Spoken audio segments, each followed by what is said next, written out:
Hello everyone in the tribe, wherever you are, whoever you are.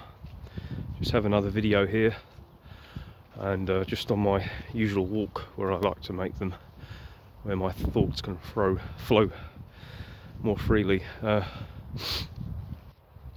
just want to say I'm kind of still not very good with YouTube. I've just downloaded YouTube Studio, and I'm just trying to make these videos a bit more presentable, and I'm still kind of figuring out how to link share and get these videos out to you in the tribe and the like-minded people, so hopefully you'll see them.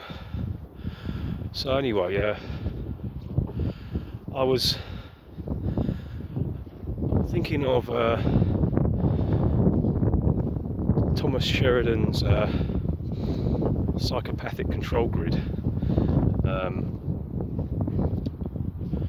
The way he understands, this whole system, and I couldn't help but think of Billy Connolly, and I really do like Billy Connolly. And if you watch his work, he really knows quite a lot about the psychopathic control system. As Thomas puts it, he puts it in his own way. He refers to them really as the Beigists. I think that's what he calls them. The Beigists, the people, the political correct squad. He does that a lot in his comedy, because he was talking. He talks a lot about how the Beigists always destroy things. For example, he said that society and culture is organic and it's happening. That's what he said. Like, if you look at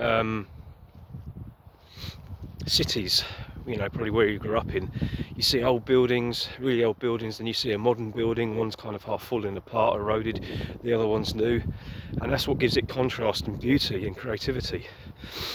That's what keeps it going. And the Beigists, they want everything the same, much like what Thomas was talking about. If you take kids plasticine and Play-Doh, and you got the different colours and you mix them together and you just get one block of shit.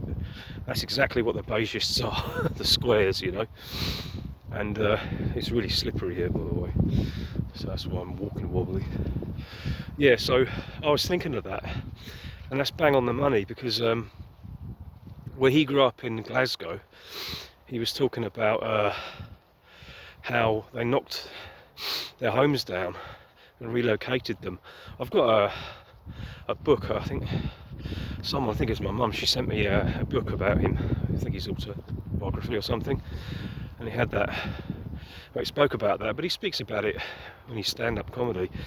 And they moved them out the city, and they relocated them to the country, and it sounded good in theory, but it wasn't, because they had their theatres taken away from them, their cinemas, their bingo halls, their churches, and all they really did was just go to work and then come home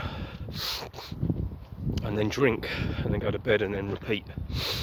And people's got really depressed, and it's bang on the money and relevant to what's happening now, except you've even got people without a job, just at home, isolating, drinking, getting lonely, etc., as we spoke about. And so again, that was almost like a micro version of what's happening on a bigger scale now. Really, the Beigists, the squares, always do this. And he was saying that, life is hard, and life was hard back in his time, when people were working, manual labour jobs, working class people, folk and all that. But it was the little things that kept you going, like being able to save up once a month or whenever to go and see a film. Was it the talkies? That's what they called it. I think that's what my grandma, my Irish grandma, she called the cinema the talkies. But things like that, theatre, the good times that kept people going. Even he said, being able to just go once a year, hop on a boat, on a ferry, across the water and just spend a day by the beach with your family or whatever, your friends. They were good times. You worked hard, but you knew that there were going to be some nice things. And this is what our governments have taken away from us. And what he said about life and culture being organic and happening, you know, and having contrast and having movement and life, made me think also of New Orleans. Well, back in the 90s, before the floods. Now, people have speculated that those floods were either created or they blew the dams. There was a hurricane or bad weather and they blew the dams and they let it flood, or it was natural disaster, but aid was delayed. And I can remember watching a news clip years ago about how, you know, the authorities, they just left it for hours and hours, at least, when they could have been in there saving lives. So I think there is maybe a conspiracy that they encouraged people to die, and they almost, they wanted to see that the psychopathic control grid wanted to see that culture dismantled. And it wouldn't surprise me. I'll tell you why. It's basically the same thing that Billy Connolly said. That culture apparently was really organic. It was happening. It was the opposite of Beige, and this frightens the psychopathic control grid, the Beiges. They don't like art. They want to see art, creativity, and also roots. This is another thing I want to add. They had their roots still, because as far as I'm aware, in New Orleans they still had a lot of voodoo practice going, and that was expressed through their dances, their rituals, but also a lot of artwork was still going. And even though Christianity had its influence, it was almost like what Thomas Sheridan said about Hindu people. They won't reject anything, but they'll have it on the side, like they have Jesus on the side as almost like a little separate deity or God. It's the same, I think, with the New Orleans people with their voodoo. They didn't reject Christianity. They kind of incorporated it into their traditional beliefs. Do you remember? I don't know if you remember the film. I think it's called Angel Heart, and it was made in the late 80s with Mickey Rourke, or whatever his name is. And there was a powerful scene where you had that girl who was sacrificing a chicken in some kind of ritual voodoo dance. It was very well done.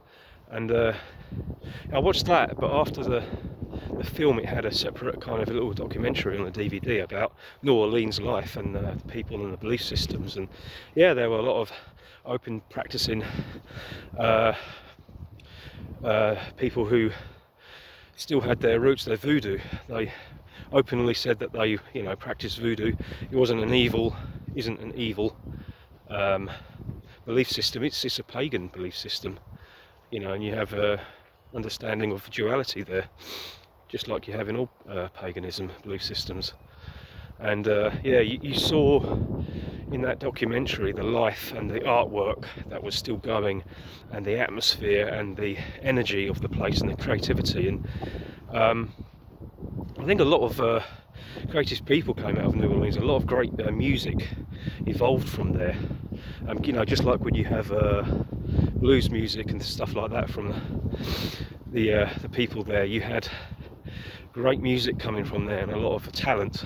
And I'd say from that maybe a lot of capitalisation. You know, you had people earning money there and becoming quite rich. So it's very successful.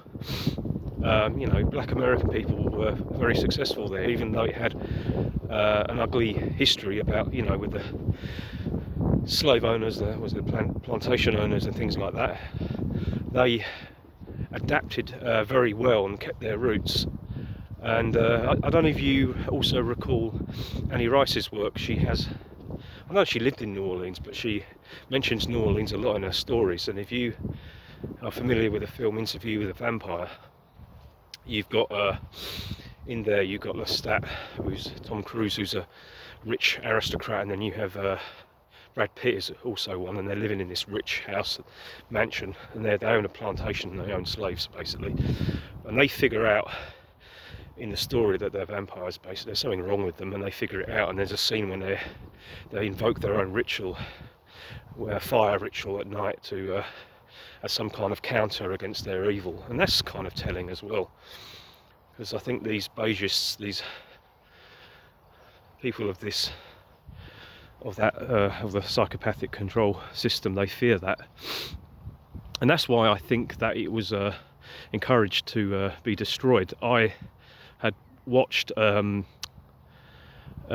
clips of black people, the survivors there, because not many survived. Thousands died, didn't they? I'm sure most people died.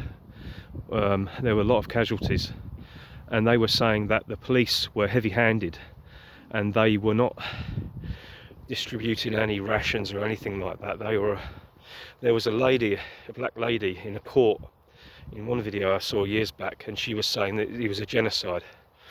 This was a genocide done against the New Orleans people. Again, and the guy countered it, and he said, "Ma'am, something like, in what way was there gas chambers and people with in SS uniforms and with swastikas? In what way was that involved? This was no genocide." And she said, "No, this was the police." I think she may have said the police were shooting people unnecessarily, but she said the police would just basically stand there and let children starve. She said one of them just stood by and just watched a baby kind of die on the concrete and didn't even help it. So that wouldn't surprise me, for the reasons I've said. Because this is what they want for the world, I think. So on what Thomas Sheridan said and what Billy Connolly said, I thought of that. Because they fear creativity, and they do fear pagan roots, because that gives us power. Because what they want to do is cut us off and castrate us from that. And Christianity, as Thomas says, that was what Billy Connolly would call the old-time Beigists. And that's what the people of New Orleans overcame, and that's why I think there were and still are people like that. We are a threat to the psychopathic control system. Anyway, there's my little video. Hope you can all see it. I hope everybody's doing well in the tribe, Thomas and everybody else, and keep your chins up, and I'll speak to you soon. Okay, take care, cheers.